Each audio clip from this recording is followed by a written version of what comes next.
আজ বাড়িতে বানালাম পনির ভাপা। 200 গ্রাম পনির নিয়ে ছোট ছোট টুকরো করে কেটে নিলাম।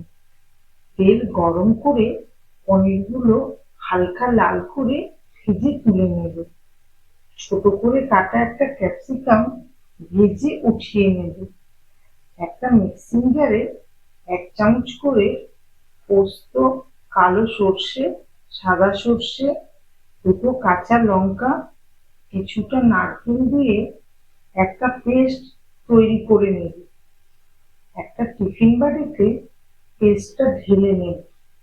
তাতে নুন, হলুদ, লঙ্কার গুঁড়ো দিয়ে ভালো করে মিশিয়ে ভাজা পনির, ক্যাপসিকাম দিয়ে একটা স্লাইস করা টমেটো দিয়ে দেব।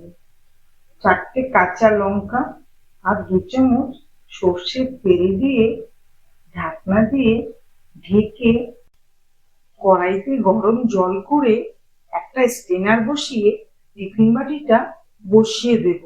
ঢাকনা দিয়ে ঢেকে দেব 10 মিনিটের জন্য। 10 মিনিট বাদে আমাদের পনির ভাপা একদম খাবারের জন্য তৈরি।